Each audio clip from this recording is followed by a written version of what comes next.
സാബുമാൻ അങ്ങനെ big boss വീട്ടിൽ നിന്നും പുറത്തായിരിക്കുകയാണ്. വളരെ വ്യത്യസ്തമായ രീതിയിലുള്ള ഒരു എവിക്ഷൻ ആയിരുന്നു നടന്നത്. ലാലേട്ടൻ ആദ്യം തന്നെ അനീഷിനെയും ഷാനവാസിനെയും അക്ബറിനെയും സേവ് ചെയ്യുന്നു. അത് കഴിഞ്ഞ് നെവിനോടും ആദിലയോടും സാബുമാനോടും ഗാർഡൻ ഏരിയയിലേക്ക് ചെല്ലാൻ പറയുന്നു. ബാക്കി കാര്യങ്ങൾ ബിഗ് ബോസ് നോക്കിക്കോളും എന്ന് പറഞ്ഞു. ഗാർഡൻ ഏരിയയിൽ ഇവർ ചെന്ന് നിന്നപ്പോൾ അവിടെയുള്ള ബാക്കി മത്സരാർത്ഥികളോട് എല്ലാവരോടും യാത്ര പറഞ്ഞ് പ്രധാന വാതിലിൻ്റെ മുൻപിൽ വന്ന് നിൽക്കുന്നു. അവിടെ ഒരു 3 ബ്ലൈൻഡ് ഫോൾഡ് ധരിച്ചുകൊണ്ടാണ് ഇവർ 3 പേര് നിന്നത്. ഉടൻ തന്നെ പ്രധാന വാതിൽ ക്ലോസ് ചെയ്തു. അല്പസമയം കഴിഞ്ഞപ്പോൾ പ്രധാന വാതിലൊന്ന് തുറന്നു.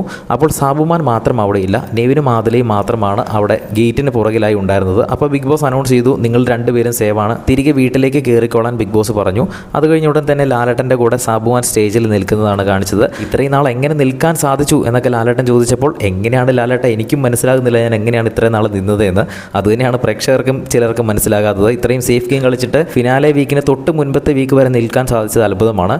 അത് ഒരു കാര്യം എടുത്തു പറയാനുള്ളത്, വൈൽഡ് കാർഡായിട്ട് കയറിയ അവസാന മത്സരാർത്ഥിയാണ്. ബാക്കി എല്ലാ വൈൽഡ് കാർഡുകളും വീട്ടിൽ പോയി. സാബുമാൻ മാത്രമാണ് റിമൈനിങ് ആയിട്ടുണ്ടായിരുന്നത്. എന്തായാലും സാബുമാനും എവിക്റ്റ് ആയിരിക്കുകയാണ്. കൂടുതൽ അപ്ഡേറ്റുകളുമായി വീണ്ടും വരാം.